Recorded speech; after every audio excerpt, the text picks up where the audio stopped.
Fundada en 1991 como una compañía dirigida 100% por sus propios empleados, Chroma Technology es un fabricante líder de filtros ópticos de alta precisión con tecnología de revestimiento de capas finas. Nuestra reputación se basa en nuestro dedicado servicio de atención al cliente, que incluye soporte técnico gratuito. Seguimos comprometidos en servir a las comunidades científica y técnica en sus emprendimientos científicos. El catálogo de productos de Chroma provee soluciones para industrias que van desde las ciencias biológicas y la agricultura hasta la producción, pasando por la inspección, seguridad y la industria aeroespacial. El amplio espectro de aplicaciones que ofrecemos incluyen microscopios fluorescentes, citometría de flujo, instrumental biomédico y aparatos quirúrgicos de visión, toma de imágenes multiespectrales y astronomía. También agradecemos a nuestro patrocinador, la Voice Research Initiative and Education Foundation. Voice Astro provee educación online de astronomía, recursos para observatorios y experiencias de investigación para estudiantes, equipos de estudiantes y escuelas, para que aprendan cómo realizar observaciones, llevar a cabo experimentos y publicar sus resultados en revistas científicas como el Journal de la ABSO. Por favor, visiten su página web para interiorizarse acerca de su trabajo. Y ahora sí, es tiempo de presentar nuestra charla de hoy. Hoy tenemos una charla muy interesante sobre variabilidad en estrellas químicamente peculiares. A cargo de ella estará la doctora Olga Inés Pintado. Ella es doctora en física por la Universidad Nacional de Tucumán, Argentina, investigadora del CONICET, Consejo Nacional de Investigaciones Científicas y Técnicas, directora del Centro Interdisciplinario de Astronomía, Ciencias Espaciales y Ciencias Básicas de la Universidad de San Pablo, Tucumán, investigador visitante en diferentes observatorios y universidades de Argentina y del exterior, entre ellos el Departamento de Astronomía y Ciencias Espaciales de la Universidad de Ankara, Turquía, Ingatianum University de Cracovia, Polonia, Observatorio Vaticano, Castel Gandolfo, Italia, Observatorio de Moletei, Lituania, Observatorio Astronómico de Viena, Austria, Observatorio Astronómico de Córdoba, en Argentina, Mount Graham International Observatory, Arizona, Estados Unidos y otros. También ha sido investigador invitado del Max Planck Institute for Astronomy, Heidelberg, Alemania, y profesor titular de la Universidad Nacional de San Juan entre 1986 y 1997. Ha publicado más de 80 trabajos en temas de astrofísica estelar, física ionosférica y enseñanza de la física, y ha presentado más de 200 trabajos e informes invitados en congresos en el país y en el exterior. Olga ha dirigido numerosos proyectos de investigación focalizados en el estudio de estrellas químicamente peculiares. Y justamente de eso nos va a hablar hoy. Así que, sin más preámbulos, vamos a pasarle la posta a la doctora Pintado para que comience con su exposición. Muy buenas tardes, Olga, y adelante. Hola, Sebastián. Bueno, a ver, comparto pantalla. Tenés que sacar vos la pantalla tuya.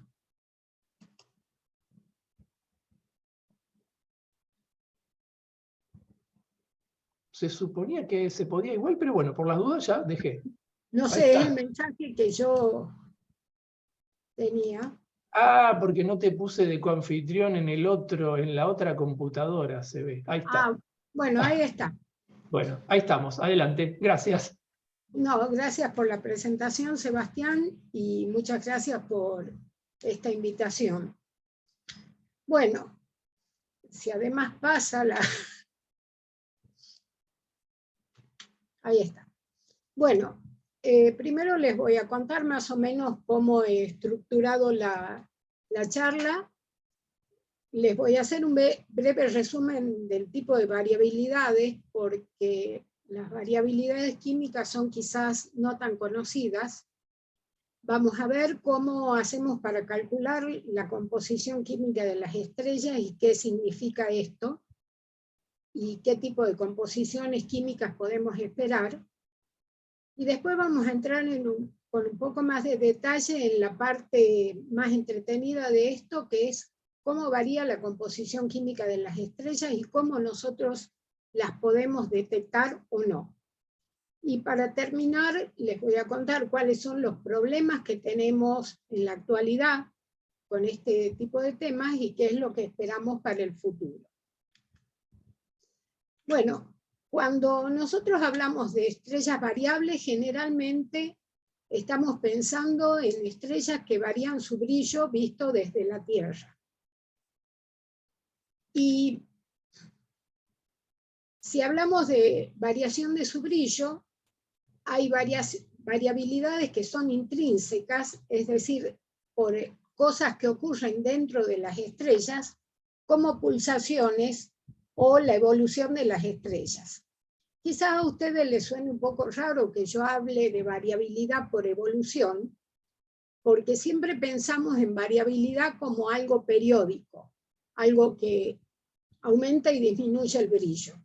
Pero en realidad variabilidad es todo. Si yo tengo una estrella que tiene un brillo y dentro de 5.000 años tiene otro, ya es una estrella variable.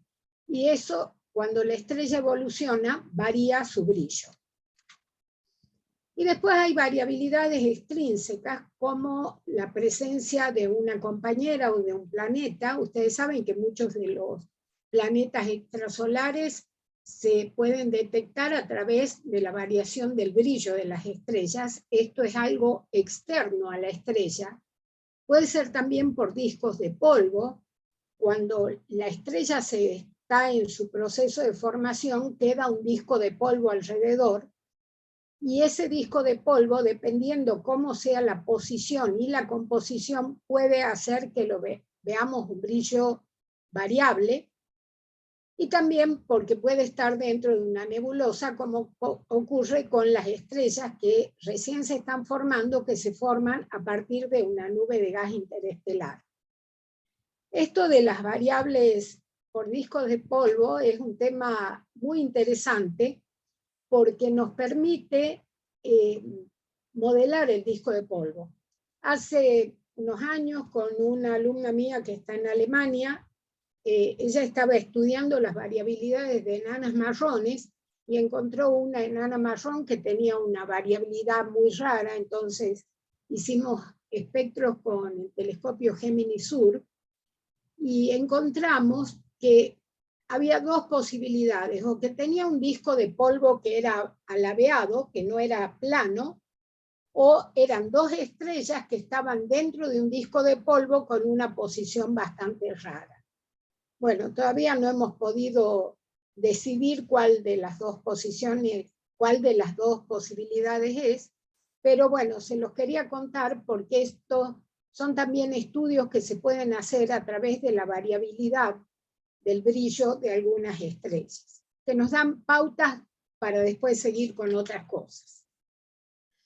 Pero la variación no solo está en el brillo, puede haber variaciones en los vientos. Ustedes saben que hay estrellas que tienen vientos superficiales, algunos pueden ser vientos meridionales, puede haber eyección de masa, entonces está variando la masa de la estrella, puede haber intercambio de masa con una compañera, como ocurre cuando tenemos una estrella de secuencia principal y una compañera que sea un objeto compacto, que le saca masa y vemos que brilla la otra, que son las famosas novas.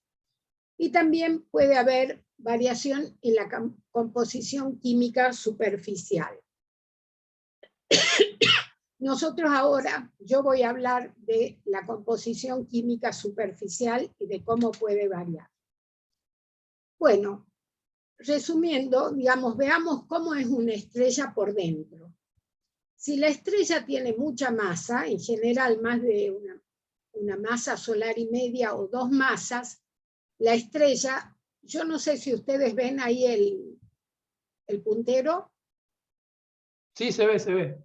¿Se ve? Bueno, en el caso de estas estrellas que son de mucha masa, tenemos un núcleo, o sea, la parte interior de la estrella, que está dominada por los procesos de convección. Los procesos de convección son movimiento de material que sube y baja dentro de esa zona debido a las diferencias de temperatura, que sería más o menos el proceso por el cual se calienta el agua en una pava o en una cacerola. Y la parte externa, donde aparecen estas flechitas, es donde el transporte de energía está dominado por la radiación. Es decir, no hay mucho movimiento de materia en la parte externa de ese tipo de estrellas. En las estrellas que son muy chicas, como por ejemplo las estrellas más chicas que el Sol, no hay procesos radiactivos dentro de la estrella porque hay poca energía que se está produciendo por las reacciones nucleares. Entonces, toda la estrella está dominada por procesos convectivos. Y las estrellas de masa intermedia, que son las más parecidas al Sol, parecidas dije, no iguales, tienen en general un núcleo que está dominado por los procesos radiactivos y la parte exterior está dominada por los procesos convectivos. Esto hace que estas estrellas sean mucho más interesantes para estudiar porque podemos ver el movimiento del material claramente y de una manera bastante sencilla. Ahora, nosotros nos vamos a restringir a este tipo de estrellas, que para los que conocen algo de clasificación espectral son las estrellas de tipo B, A y F, son las estrellas de masa intermedia.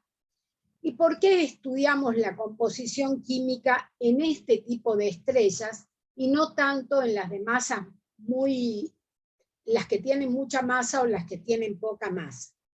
Bueno, las que tienen mucha masa tienen poco tiempo de vida, comparado con, van a vivir poco tiempo comparado con los procesos que puedan ocurrir dentro de ella. Mientras, entonces, la superficie de la estrella va a tener una composición casi siempre predominada por hidrógeno y helio. Las estrellas con masa muy pequeña, como las de menos de 0,5 masas solares, esas estrellas viven mucho tiempo y como viven mucho tiempo llegan a producirse dentro de las estrellas elementos químicos que son muy pesados y también moléculas. Entonces resulta muy complejo estudiarlas y todavía no hay modelos bien desarrollados para estudiar la composición química de estas estrellas. Yo les quiero recordar que nosotros no podemos ir a una estrella a medir la composición química, entonces lo que tenemos que hacer siempre es ir y ver, es hacer modelos y en base a los modelos ver qué es lo que está pasando. Bueno, me parece que se me apagó la cámara. Bueno, no importa. Bueno, sí, igual se ve perfecto todo y se escucha bien, así que vamos. Bueno, perfecto, ya después veo de ponerla de nuevo. Bien, entonces, sigamos acá. Entonces, vamos a estudiar, nosotros vamos a restringirnos a estrellas que son parecidas al Sol, un poco menores y un poco mayores, que son las estrellas de temperatura intermedia, y que son las más estudiadas porque obviamente es las que son más fáciles de modelar. Ahora, ¿cómo hacemos nosotros para estudiar la composición química de la estrella? Lo hacemos en base a espectros. ¿Qué es un espectro? Los que han tenido física en la escuela secundaria o en los primeros años de la universidad deben haber visto lo que es espectroscopía, pero lo recordemos, es muy simple. Si nosotros tenemos, por ejemplo, una luz blanca, que puede ser el foco este que tenemos acá, que hacemos pasar la luz por un prisma o por una red de difracción, lo que tenemos es esa luz descompuesta en todos los colores. Eso es lo que hemos visto todos alguna vez, que es un arco iris. En el caso de los arcoíris, el prisma o la red de difracción es una gota de agua. Cuando hay mucha humedad, generalmente cuando ha llovido, la luz del sol pasa por una gota de agua, se difracta, o sea, se descompone en todos los colores y podemos ver el arco iris. Ahora, si en vez de hacerlo con una luz blanca, lo hiciésemos con la luz que emite un gas caliente, lo que vamos a tener ya no es el arco iris completo, sino las líneas de emisión que pueda tener ese gas. ¿Qué significa esto? Que si yo tengo un gas exclusivamente de hidrógeno, las líneas que yo voy a poder ver, los colores que voy a poder ver, son los que pueden producir los electrones de ese átomo de hidrógeno. Entonces, en vez de tener un espectro continuo con todos los colores, tengo un espectro que son solo algunas líneas, como se ve por acá. Ahora, si yo tengo la luz blanca, le pongo un gas frío y hago pasar esa luz por el prisma, lo que voy a tener es el espectro de esa luz blanca, o sea, el arco iris de la estrella en este caso, pero ese gas frío que está adelante, que está interponiéndose con la luz, va a producir la absorción de algunas líneas, de algunos colores. ¿Cuáles son los colores que absorbe? Los mismos que emitiría si ese gas estuviese caliente. Entonces, si ese gas fuese exclusivamente hidrógeno, yo tendría un arco iris con unas bandas negras que serían las líneas de absorción del hidrógeno. Y eso es lo que pasa en una estrella. La estrella tiene un núcleo caliente, que es el que emite radiación por la producción de reacciones nucleares, que está cubierto por lo que llamamos la atmósfera de la estrella, que es un gas mucho más frío.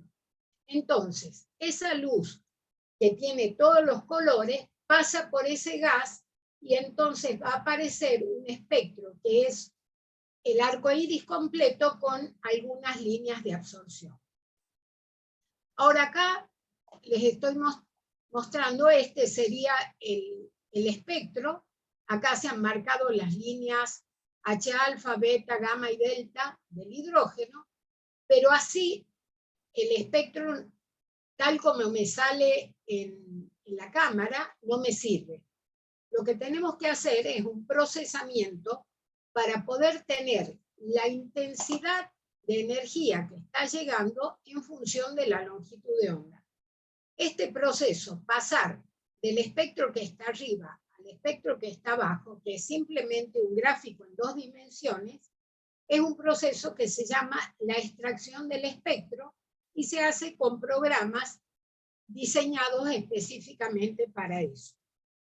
Ahora, acá tenemos en el espectro ya extraído, tenemos un continuo, que es la energía total que emite la estrella, y estas líneas, que son las líneas de absorción, que son producidas por los elementos químicos que hay en la atmósfera de la estrella. Yo podría medir la energía emitida por la estrella si en el momento de observar la estrella observo antes o después una estrella a la cual yo sepa cuál es la energía que está emitiendo, que son lo que llamamos estrellas estándar. Entonces, yo observo mi estrella, observo una estrella estándar y después comparo los continuos y puedo saber cuánta energía está emitiendo la estrella que yo estoy observando.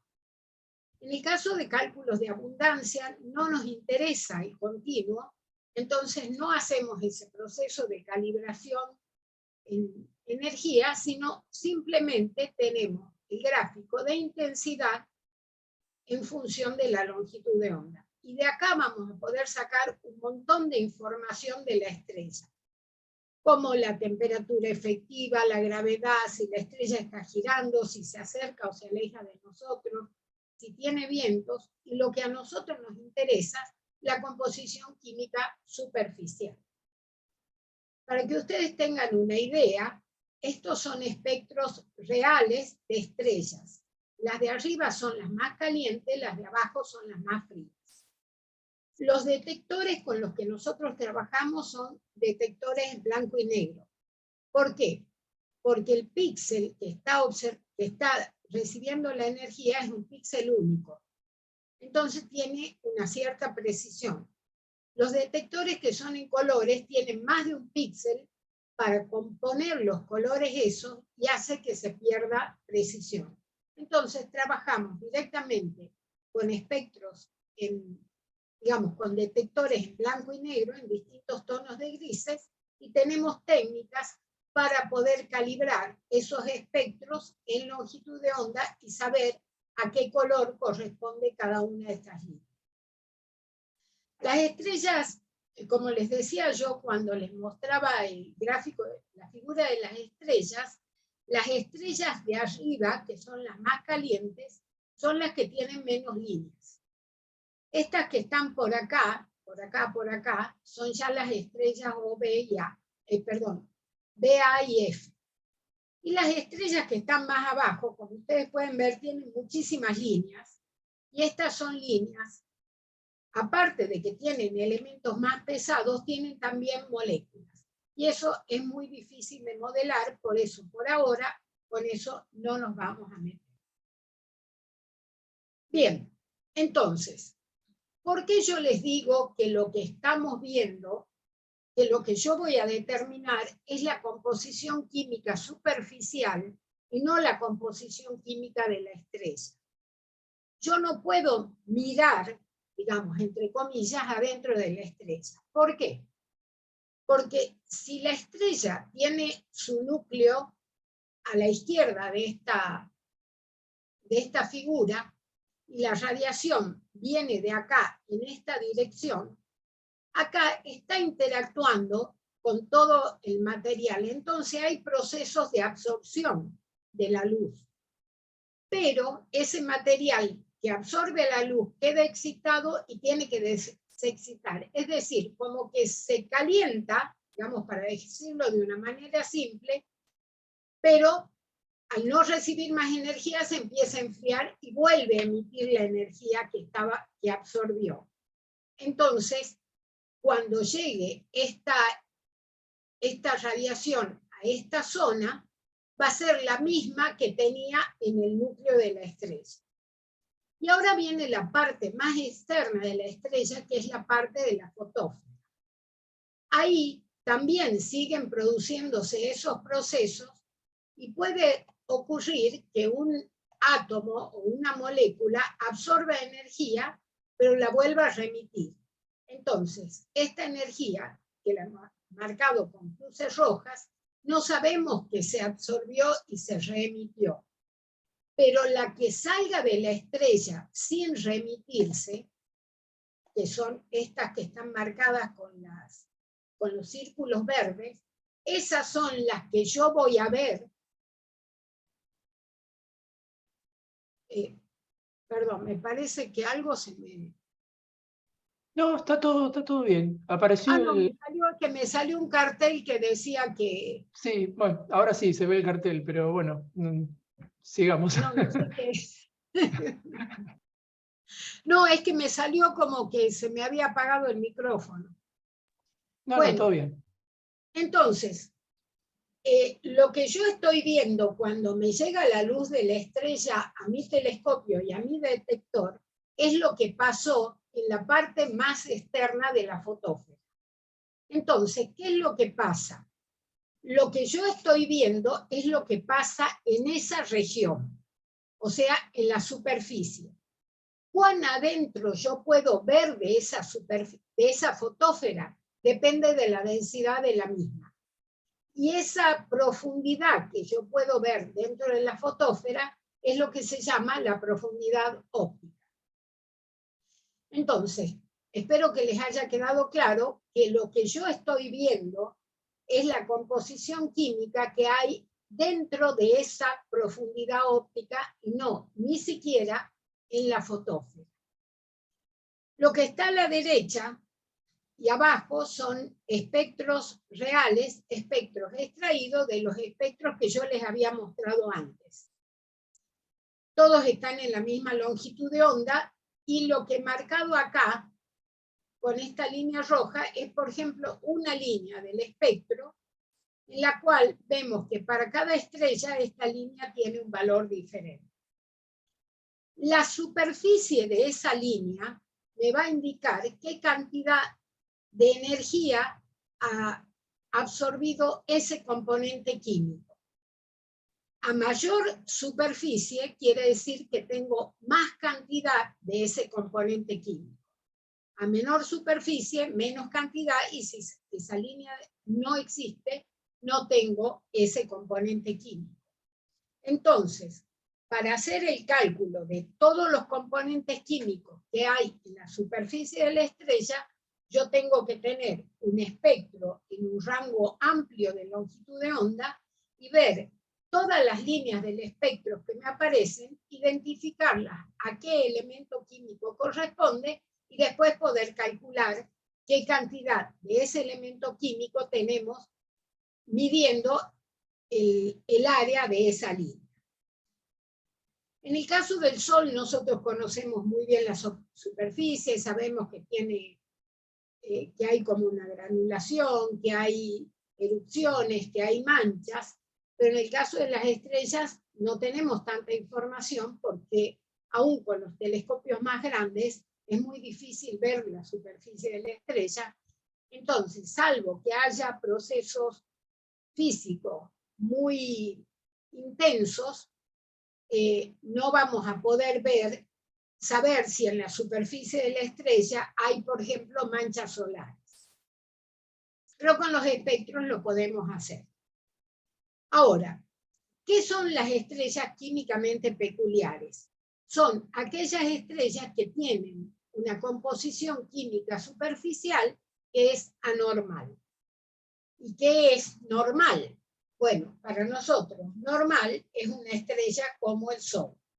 Entonces, cualquier estrella que tenga una composición química superficial diferente, vamos a decir que es químicamente peculiar.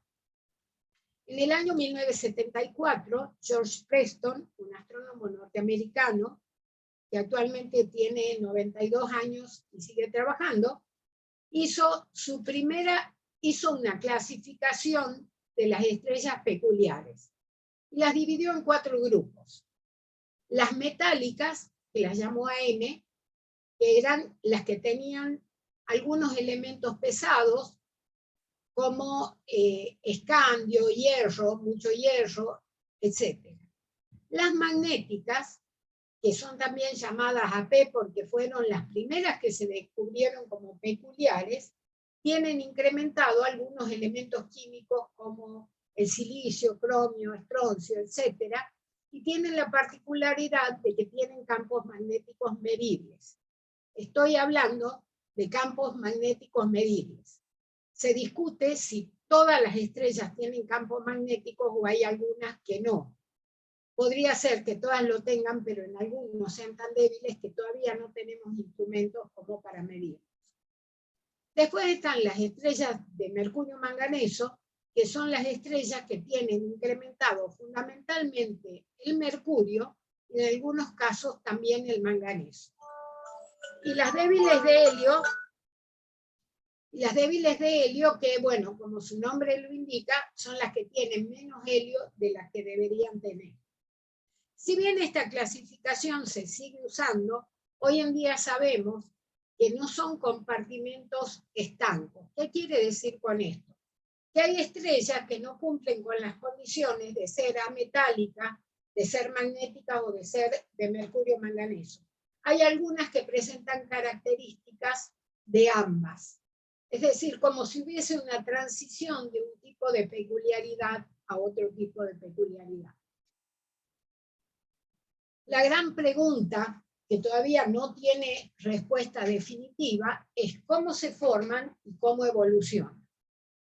Las teorías más aceptadas es que cuando la estrella se forma, tienen toda la misma composición química superficial. Y que después de un tiempo, debido a procesos de difusión que ocurren en su interior, cambian la composición química superficial.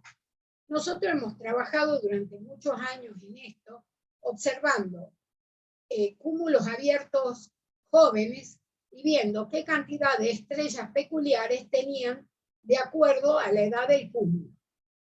Y en general ocurría que los cúmulos muy jóvenes no tenían ninguna estrella peculiar, y a medida que iba aumentando su edad, aparecían cada vez más estrellas peculiares. Entonces, bueno, estamos todos contentos con eso, hasta que hace algunos años encontramos en un cúmulo muy joven una estrella recién formada con una composición química normal. Y bueno, esto es mucho más interesante que decir, ya está todo definido, nacen todas peculiares. Pero bueno, para poder estudiar esta estrella, primero hemos tenido que analizar y ver si la estrella pertenecía al cúmulo, porque como son cúmulos lejanos, por ahí la estrella está un poquito adelante del cúmulo, pero no es parte del cúmulo. Eso lo descartamos, está dentro del cúmulo, y después la otra pregunta era si era una estrella nacida en el cúmulo o era una estrella que entró al cúmulo. Ustedes saben que los cúmulos, sean abiertos, globulares o de cualquier tipo, hay una ligadura gravitacional entre las estrellas, entonces en general van a mantenerse todas unidas. Entonces, ¿cómo hacemos para ver si esta estrella entró al cúmulo? Bueno, lo que le estamos estudiando y seguimos estudiando es los movimientos propios de esas estrellas, de todas las estrellas del cúmulo, para ver si esa estrella tiene una velocidad diferente al resto del cúmulo. Este es un trabajo que lo venimos haciendo hace unos 5 o 6 años, pero todavía nos va a llevar algún tiempo más. Bueno, ¿y cómo evolucionan?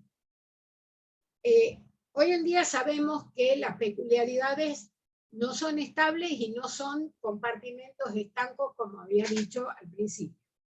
Hace unos 15 años más o menos, con Saul Adelman, un astrónomo norteamericano, hicimos una cosa muy simple. Pusimos todas las estrellas peculiares que nosotros habíamos observado en un diagrama HR. Para los que no están familiarizados con esto, un diagrama HR es un gráfico a donde yo puedo saber, de acuerdo a la posición que tenga la estrella, si es una estrella joven, si es una estrella que ya está formada, si está formada y está evolucionando, o si ya está saliendo, ya está pasando a su etapa, a su vejez, o sea, saliendo de la secuencia principal. Este es un trabajo... Mira, ¿te puedo interrumpir un minutito? A ver Sí.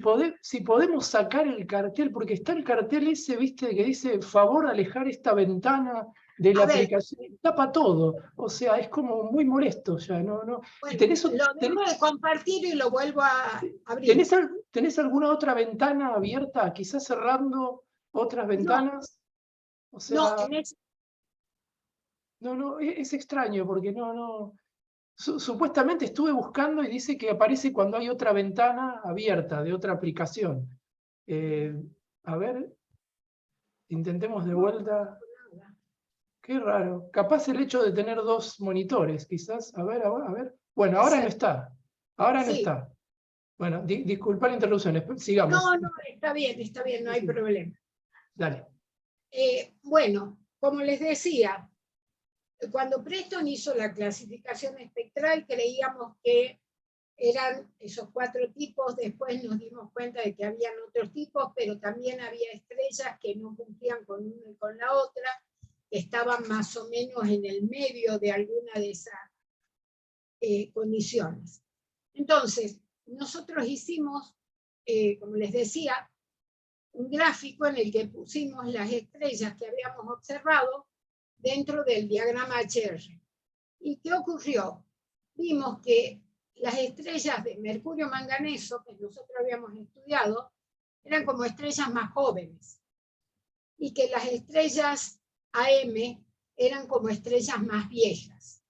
Es decir, si nosotros seguíamos el camino de evolución, parecía que las estrellas de mercurio manganeso pasaban a estrellas metálicas. Lo cual, bueno, era bastante razonable porque por algún motivo algunos elementos subían a la superficie y después subían los otros. Ese trabajo se sigue haciendo y aparentemente está bastante claro que las estrellas de mercurio manganeso pasan a estrellas ametálicas, pero hay otras peculiaridades que todavía no está tan claro cómo van a evolucionar a medida que la estrella vaya evolucionando.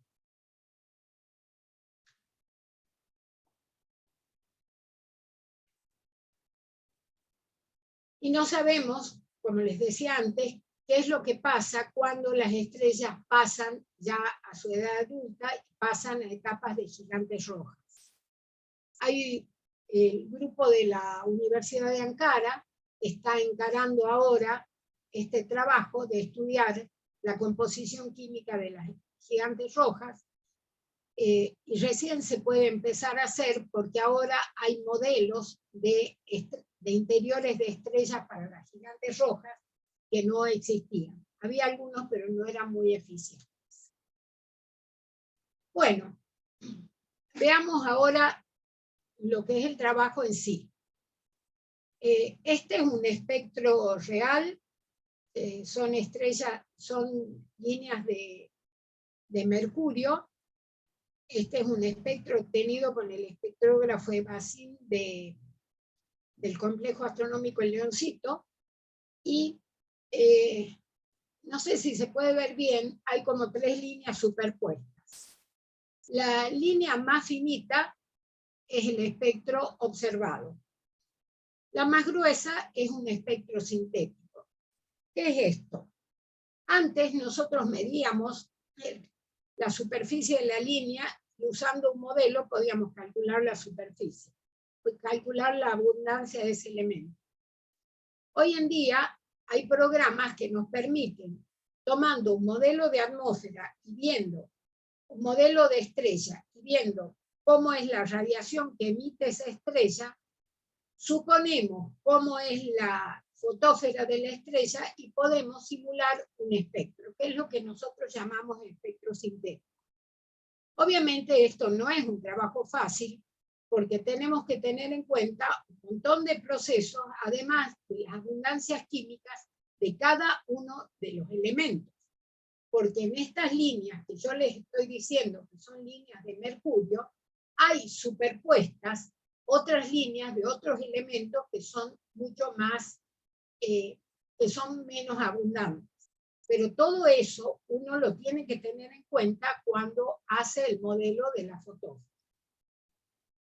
Y la línea está como más gruesa que está acá, pero que no es esta, es el mismo espectro sintético este que habíamos calculado, corregido por el perfil instrumental del instrumento con el que yo estoy trabajando. ¿Qué significa esto? La luz que entra a un telescopio y a un espectrógrafo, en este caso, es deformada de alguna manera por el propio instrumento, porque la luz no entra perfectamente en una línea y hay parte de la luz que puede estar reflejándose en partes del telescopio y del instrumento. Entonces, cada instrumento tiene un perfil instrumental diferente y es necesario corregirlo por el perfil instrumental de ese instrumento para tener un espectro real. Entonces, con eso y ajustando todas las líneas, nosotros podemos saber cuál es la abundancia de cada uno de los elementos. Ahora, esto que parecería muy simple, a veces se hace bastante complicado porque, por ejemplo, supongamos que yo esté estudiando las líneas de mercurio y tengo 20 líneas de mercurio en el espectro. Bueno, voy ajustando los valores y debería suponer que llega un momento en que tengo todos los valores perfectos, todas las líneas perfectamente ajustadas. Pero eso no ocurre, generalmente no ocurre. Hay alguna línea o algunas líneas que no ajustan para nada y otras que sí ajustan muy bien.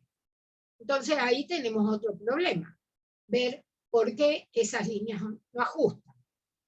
Puede ocurrir que haya algún elemento químico que empiece a tener importancia, puede ocurrir que los datos atómicos que nos entregan los físicos a los astrónomos no estén bien medidos, tengan algún error o algún problema instrumental. Entonces, si yo tengo 20 líneas y tengo 2 o 3 que no me ajustan, bueno, digo, por ahora las dejemos afuera. Pero el problema se presenta cuando tengo la mitad que sí ajustan y la mitad que no. Bueno, todo esto son procesos muy largos y hacer todo el ajuste esto para una estrella puede a veces llevar varios meses. Estamos tratando de automatizarlo, pero no lo hemos conseguido de una manera muy eficiente hasta el momento. Ahora, tomemos una estrella. Tenemos la línea espectral, esta que tenemos así, ¿no? Para un elemento químico cualquiera. Ahora, ¿qué ocurre si por algún motivo en la superficie de la estrella hay una zona donde ese elemento químico está más concentrado que en el resto de la superficie? Entonces, ¿qué es lo que pasa? Vemos que las líneas espectrales se empiezan a deformar, como se ve acá. Y a medida que la estrella va girando, la línea se va deformando de manera diferente y después voy a volver a tener la línea como la tenía originariamente cuando esa mancha, digamos, esa concentración diferente ya no esté visible. Esto es algo que se puede hacer, digamos, a partir de hace 10 o 15 años, cuando se han tenido telescopios más grandes y sobre todo espectrógrafos más precisos, porque como ustedes pueden ver, las variaciones que hay entre una y otra línea son muy pequeñas. Estudiando estas líneas y con modelos, nosotros podemos determinar qué tipo de mancha es, qué concentración tiene, qué tamaño tiene y qué forma tiene la mancha en la superficie. Hacer este trabajo lleva su tiempo porque en general esto se puede hacer hasta ahora en estrellas que tengan una velocidad de rotación relativamente baja. Entonces a veces esto significa que hay que observar la estrella por 5 o por más años. O sea, no es un proceso tan rápido. Sin embargo, bueno, estos son valores reales obtenidos por Oleg Kochukov, que él modela la superficie de las estrellas para distintos componentes químicos en base a los espectros que nosotros le estamos entregando. Y como ustedes pueden ver, este trabajo está bastante avanzado porque no solo me permite determinar la abundancia de ese elemento, sino también la forma, y formas muy extrañas, como puede ser esta forma del oxígeno, de esta mancha de oxígeno, o una mancha muy grande de neodimio en esta parte. Estas son las variabilidades que nosotros estamos estudiando ahora. Acá a la derecha están los valores, ¿no? Lo azul es la mayor cantidad y lo rojo es la menor cantidad de ese elemento químico. Y estas son variaciones relativamente grandes. Todavía no podemos estudiar variaciones que sean muy pequeñas. ¿Cómo se justifica este tipo de cosas? Bueno, la mayor parte de los autores considera que son problemas, que son temas relacionados al campo magnético de la estrella y que el campo magnético puede tener una forma tan extraña como estas que se muestran acá abajo. Hay otros autores, aunque eso es menos aceptado, que es un proceso de difusión. Todavía tenemos mucho para hacer en eso. Y ahora, ¿cuáles son los problemas que tenemos nosotros para observarlas? Primero que necesitamos telescopios grandes. Y cuando estoy hablando de telescopios grandes, con un telescopio de 2 metros, de un espejo de 2 metros de diámetro, se pueden hacer algunas cosas, pero con estrellas que no sean muy débiles. Se necesitan espectrógrafos de alta resolución de 100.000, quizás eso no le signifique mucho a alguien que no trabaja en espectroscopía, pero eso significa que nosotros podamos distinguir medio Armstrong en el espectro o algo menos que medio Armstrong. Esto hay muy pocos espectrógrafos de este tipo y sobre todo los telescopios grandes no tienen espectrógrafos de alta resolución. El telescopio Gemini Norte tiene uno hace algunos años y ahora tiene el Gemini Sur, que son los dos telescopios de 8 metros. El VLT tiene uno bastante razonable, aunque no llega a una resolución de 100.000. Y además tienen que tener alta relación señal-ruido. ¿Qué significa esto? Que las líneas espectrales no estén sumergidas en el ruido del espectro. Con el espectrógrafo EVASIN del Complejo Astronómico del Leoncito nosotros podemos llegar a estudiar estrellas de hasta magnitud 7 con tiempos de observación razonables. ¿Qué es esto de tiempo de observación razonable? Que yo tenga que observar la estrella durante más o menos 4 o 5 horas.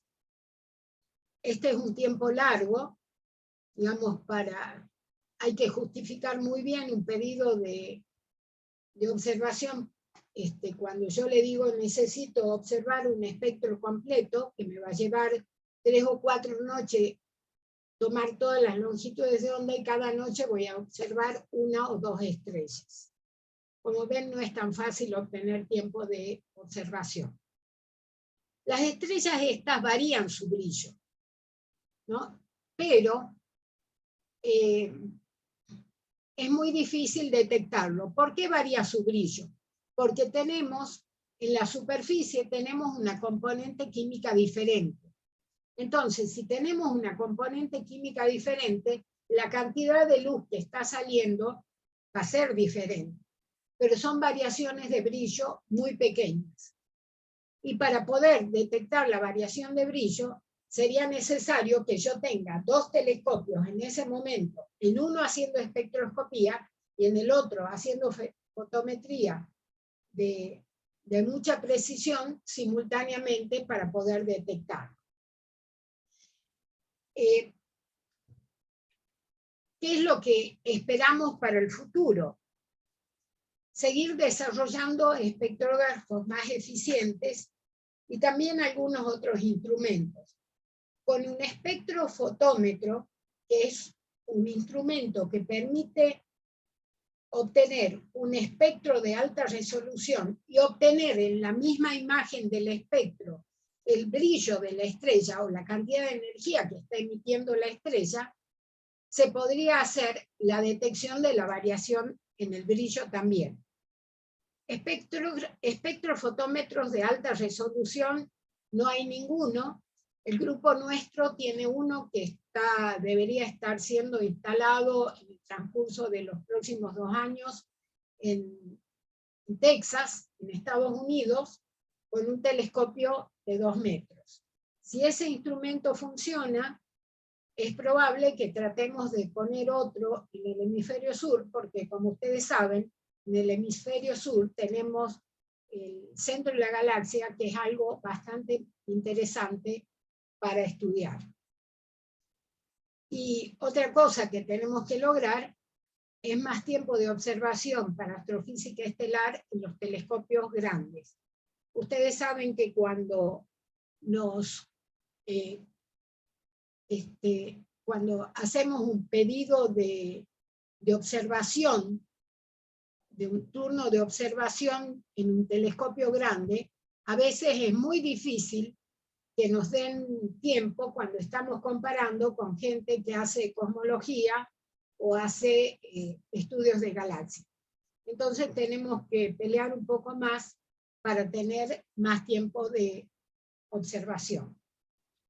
Bueno, muchas gracias y antes de ir a las preguntas, si es que las hay, quiero agradecerle una vez más a la APSO y a Sebastián Otero, que fue el que hizo de intermediario en este caso, y agradecerle también a alguien que está presente, que es la doctora Catalina Lona, que es la presidenta de la Fundación de la Universidad de San Pablo Tucumán, que es una universidad que no tiene carreras de ciencias básicas todavía, como dice ella, pero hace muchos años que apoya la investigación y la divulgación en astronomía.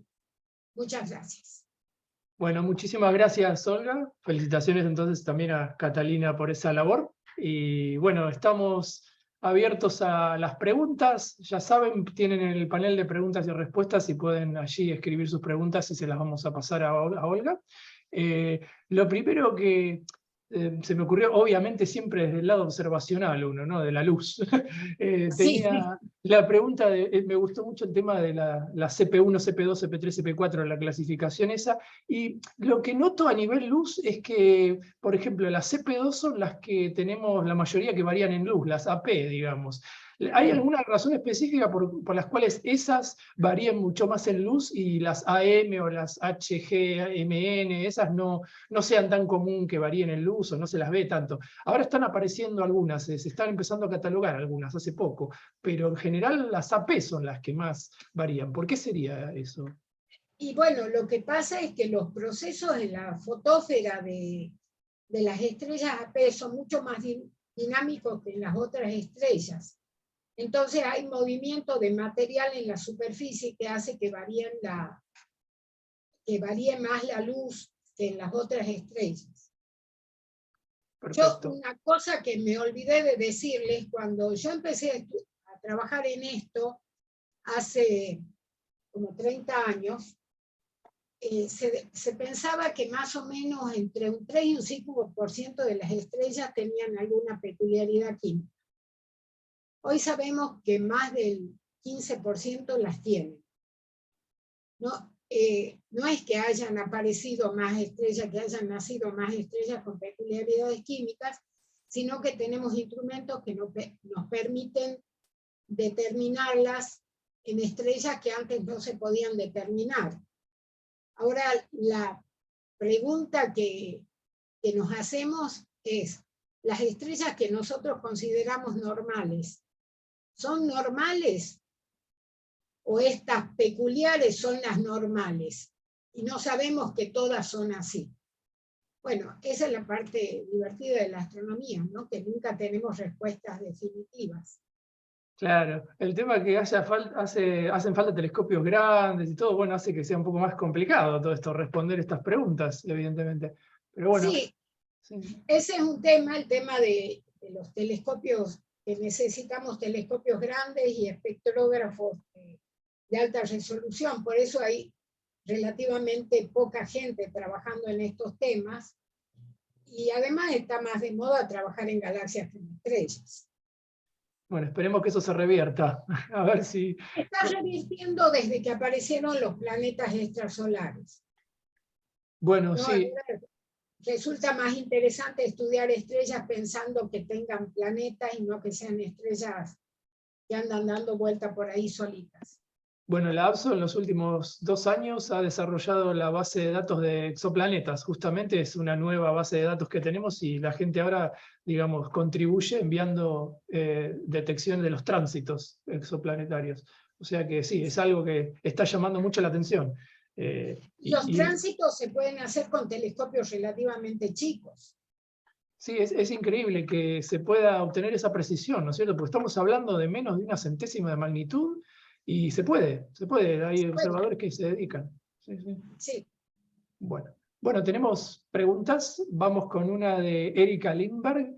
Nos dice, bueno, mi consulta acerca de lo que he leído sobre que la peculiaridad de ciertas estrellas está dada por la contaminación producida por una compañera donante, que evolucionando más rápidamente transfirió metales a la primera. He leído que Gacrux, estrella de Bario, le podría haber sucedido esto, por una enana blanca con la que forma un sistema binario. ¿Es tan así o podría haber otra causa de la peculiaridad? No, esa puede ser una causa, pero son las menos, ¿no? Porque para que haya transferencia de material entre una estrella y otra, deben ser, además de binarias, estar relativamente cerca y una tener una gravedad mucho más grande que la otra. Por eso hablaban ahí de una enana blanca. En el caso de las estrellas, hay estrellas binarias que tienen peculiaridades, pero no es por transferencia de masa, o estrellas aisladas que tienen peculiaridades, pero es por los procesos de difusión que se producen dentro de la estrella. Yo les mostraba que hay procesos radiactivos y hay procesos de convección. Entonces, esos procesos, la convección a veces parecería que no es uniforme. Es decir, si yo tengo, por ejemplo, en una pava, tengo agua con colorante, se supone que está todo bien mezclado y que lo que va a subir y va a bajar va a ser todo parecido. Ahora, dentro de las estrellas eso no ocurre. Mientras se produce ese mezclado y esa convección, hay algunos elementos que se van más rápido a la superficie y otros que se quedan como pegados en el fondo. Por eso son las peculiaridades. Perfecto. Hablando, ya que estamos de la binaridad, ¿hay alguna relación con las AM que haya más frecuencia de binarias? Estaba viendo un paper tuyo de eclipsantes de SuperWASP de estrellas AM, justamente, y no, quería saber si había alguna relación en ese tipo específico, las AM, si tiene que ver más la binaridad o no. Hay muchas, digamos, entre las AMs hay más binarias que entre las otras estrellas peculiares. En todas existen las binariedades, pero se han detectado más binarias entre las estrellas AM. Ahora, puede ocurrir también que haya muchas estrellas binarias que no las estamos detectando por la posición, ¿no? Claro, que sean muy cercanas y los espectros no se separen. Entonces, tenemos las estrellas que puedan ser dos y no sea una. Hay muchos autores que dicen que no existen las estrellas únicas. Pero bueno, hay que demostrar que son todas binarias. Bueno, Joseph Vilalta pregunta, ¿la luz que nos llega de una estrella puede atravesar nubes moleculares y nuestra atmósfera? ¿Falsea esto el espectro? Bueno, hay dos cosas distintas. Una cosa es, puede ocurrir que esté atravesando una nube molecular en su camino dentro de la galaxia, no de la atmósfera nuestra, ¿no? Pero en ese caso, nosotros cuando estudiamos las estrellas también vemos si en esa zona hay una nube molecular en el medio que nos pueda estar afectando. En el caso en que lo haya, hay técnicas de tomar un espectro de la nube y restarlo del espectro de la estrella. Ahora, de lo que puede ocurrir en la atmósfera terrestre, eso, primero que no hay nubes moleculares que puedan producir variaciones en el espectro de una estrella. Lo que sí pueden aparecer, en el caso de ya cuando vamos hacia el rojo, estando todavía dentro del visible, pero en longitudes de onda más altas, lo que puede ocurrir es que aparezcan bandas de agua o algunos elementos químicos de la atmósfera. Pero, digamos, elementos químicos de la atmósfera terrestre que estén absorbiendo la luz de la estrella. Pero para corregir eso y estar seguro de que el elemento no es de la atmósfera terrestre, lo que hacemos es toda la noche, varias veces, tomar estrellas con alta velocidad de rotación. Cuando la estrella rota muy rápido, la línea esa que aparecía como tan puntudita, se va haciendo como más redondeada abajo. Y si tiene una velocidad de rotación, por ejemplo, de 80 kilómetros por segundo, prácticamente desaparecen las líneas del espectro. Entonces, tomamos esa estrella y si nos aparece alguna línea, es lo que nosotros llamamos líneas de origen telúrico, que son de las que están de componentes químicos de la atmósfera terrestre. Pero eso se puede corregir. Perfecto. Daniel Mendicini nos pregunta, ¿cómo se calcula el área de una línea espectral de absorción para determinar su abundancia relativa? ¿Se compara con el perfil de la línea en el espectro sintético? No, son dos técnicas distintas. Con el espectro sintético yo ya he puesto, para obtener ese espectro, pongo en el modelo una abundancia. Si la línea ajusta, o sea, es igual o es muy parecida, digo esa es la abundancia. La otra técnica, que consiste en medir el ancho de la, digamos, la superficie de la línea, se puede hacer con programas como AIRAS, MAIDAS, todos los programas esos que hay para procesar imágenes de CCD, ahí ya tienen herramientas para medirlas. Le ajusta la línea y uno la puede ver y le dice cuál es el ancho equivalente, que sería el área de la línea. Ahora, antiguamente, y mi primer trabajo yo lo hice así, con un espectro que no era un espectro digital, sino un espectro de una placa fotográfica que se digitalizaba y estaba impreso en papel, lo medíamos con un instrumento infernal que se llama planímetro, que uno tenía que hacer un cuadrado de 1 centímetro de lado, calibrar el planímetro y después empezar a medir para ver cuál era la superficie de todas las líneas del espectro. No sé si está Zulema López García, ella fue la que me enseñó a mí a usar el planímetro, pero era un aparatito infernal. Pero ahora con el espectro sintético no es necesario hacer eso. Bueno, muchas gracias. Me había olvidado de comentar también, ya que estamos hablando de espectros, que la ABSO, aparte de la base de datos de exoplanetas, comenzó también con su base de datos espectroscópica también. Ahora los observadores también nos están mandando sus espectros. Obviamente no con telescopios de 2 metros ni de tanta resolución, pero bueno, por algo se empieza. Así que estamos también obteniendo este tipo de datos. Antes era solamente la luz, ahora... Mira, con telescopios chicos, como los que tienen los aficionados, hay espectrógrafos para esos telescopios con los que se puede hacer clasificación espectral, se puede medir velocidad radial, hay muchas cosas que se puede hacer todavía con telescopios chicos. No tenemos que desesperarnos por usar el más grande que haya o el telescopio James Webb para hacer cualquier cosa. Digamos, hay cosas que todavía las podemos hacer con telescopios chicos, incluso en el fondo de la casa.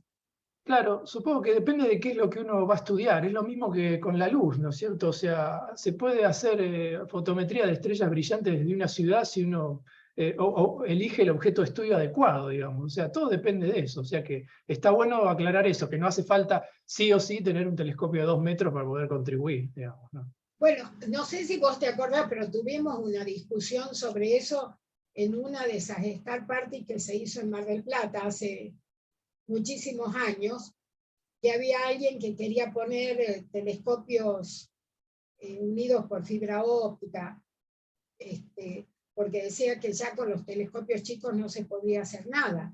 Y de hecho hay en Casleo hay 3 telescopios, no 4, que son relativamente chicos. Hay un telescopio de 60 centímetros, de 40 centímetros y de 20 centímetros, que están haciendo estudios de planetas, de asteroides y un montón de cosas más. Seguro, o sea, hay que tener en cuenta que, por ejemplo, si uno estudia estrellas brillantes, si utiliza un telescopio muy grande, se va a saturar la luz de la estrella, va a ser demasiada luz. O sea que todo tiene su nicho, digamos, hay que saber encontrarlo. Bueno, es como, digamos, uno tiene que usar el instrumento que corresponda a lo que quiera hacer. Yo no voy a usar una paellera para hacer una paella para 40 personas y lo que quiero hacer es un huevo frito. No sería algo así, aunque todos queremos el telescopio más grande, pero bueno, también es difícil conseguir turno en los telescopios grandes. Un ejemplo de gastronomía, la astronomía viene perfecto. O sea, Sí. muy bien.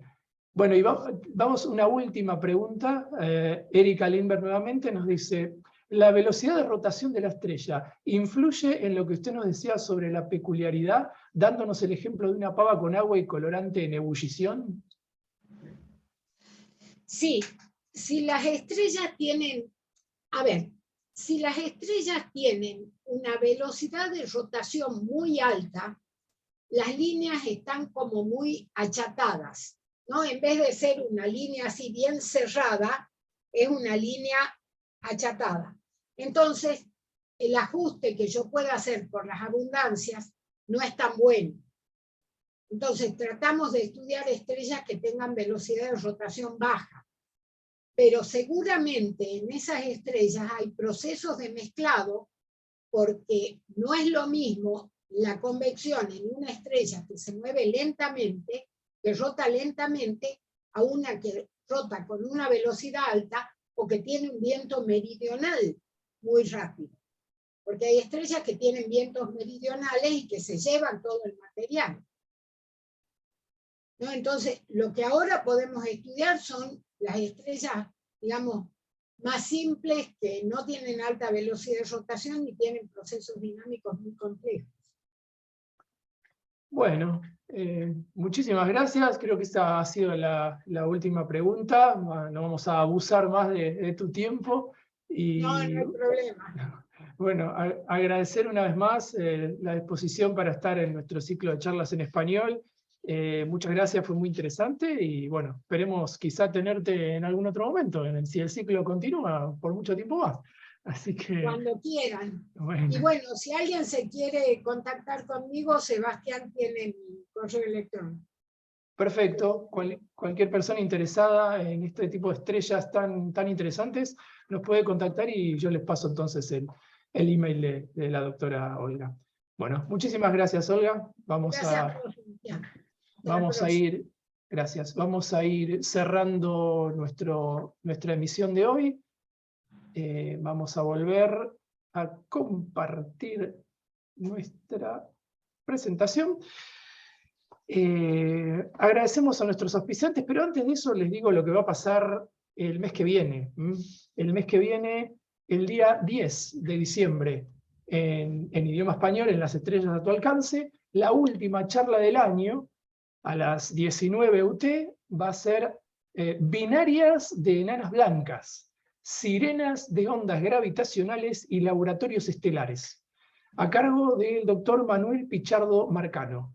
Así que agéndenlo sábado 10 de diciembre, 19 UT, una charla de binarias de enanas blancas. Ha sido un ciclo muy interesante. Este año hemos tenido desde estrellas de Tauri hasta binarias de rayos X, enanas blancas, estrellas químicamente peculiares. Hemos visto todo tipo de estrellas, de variaciones. Así que esperemos que el año que viene seguir expandiendo toda esta variedad de temas. Así que bueno, ya iremos diciéndoles qué vamos a tener para el 2023. Bueno, ahora sí, y no se olviden, antes de irse, van a tener un cuestionario cuando termine la transmisión, una encuesta para que nos digan qué tal estuvo el ciclo, qué tal la charla de hoy, si tienen sugerencias, qué les pareció. Así que bueno, no se vayan. Una vez que concluya la transmisión, contéstenos esas preguntas para que así podamos ir mejorando nuestro ciclo. Y ahora sí, agradecemos una vez más a nuestros auspiciantes. Fundada en 1991 como una compañía dirigida 100% por sus propios empleados, Chroma Technology es un fabricante líder de filtros ópticos de alta precisión con tecnología de revestimiento de capas finas. Nuestra reputación se basa en nuestro dedicado servicio de atención al cliente, que incluye soporte técnico gratuito. Seguimos comprometidos en servir a las comunidades científica y técnica en sus emprendimientos científicos. El catálogo de productos de Chroma provee soluciones para industrias que van desde las ciencias biológicas y la agricultura hasta la producción, pasando por la inspección, seguridad y la industria aeroespacial. El amplio espectro de aplicaciones que ofrecemos incluyen microscopios fluorescentes, citometría de flujo, instrumental biomédico y aparatos quirúrgicos, de visión, toma de imágenes multiespectrales y astronomía. Y también le agradecemos a nuestro patrocinador, la Voice Research Initiative and Education Foundation. Voice Astro provee educación online de astronomía, recursos para observatorios y experiencias de investigación para estudiantes, equipos de estudiantes y escuelas, para que aprendan cómo realizar observaciones, llevar a cabo experimentos y publicar sus resultados en revistas científicas como el Journal de la ABSO. Por favor, visiten su página web para interiorizarse acerca de su trabajo. Y si quieren saber más del ABSO, pueden escribirnos un email a abso@abso.org o visitar nuestra página web en www.abso.org. Si quieren convertirse en miembros de la asociación, pueden hacerlo siguiendo la URL en pantalla. Tienen muchos beneficios como ser utilizar los telescopios a distancia, tener descuentos en los meetings y en los cursos Choice que se dan online, poder publicar, ya les dije, en el journal. Hay muchos beneficios como ser la serie de seminarios web en inglés de superestrellas, que este año ya concluyó, pero quizás el año que viene volvamos. Así que para eso, asóciense. También pueden contribuir siguiendo el código QR en pantalla y asociarse, y además también seguirnos en las redes. Instagram, Facebook, YouTube, Twitter. Este video va a estar en YouTube dentro de una semana, tal como están todos los demás videos que ha habido de todas las charlas de este año. Así que pueden ir a nuestro canal de YouTube, suscribirse, y van a tener la posibilidad de tener notificaciones cuando se suben nuevos videos y poder ver todos los videos anteriores. Por último, bueno, les vuelvo a comentar que en nuestra serie de talleres en inglés, el día 3 de diciembre a las 19 UT, tenemos a la doctora Eva Laplace, que nos va a dar una nueva charla sobre Python. Es un taller sobre cómo utilizar Python. Específicamente, visualizando modelos MESA con tulips. Es más técnica, así que si quieren saber un poco más de Python, ya ha habido un par de talleres, los tienen también en nuestro canal de YouTube. Bueno, muchas gracias por haber estado, y nos vemos entonces el mes que viene, el día 10 de diciembre, y cualquier cosa, ya saben, se comunican con nosotros a nuestras direcciones o en la página web. Gracias, y hagan la encuesta. Saludos a todos. Chao, hasta luego. Chao.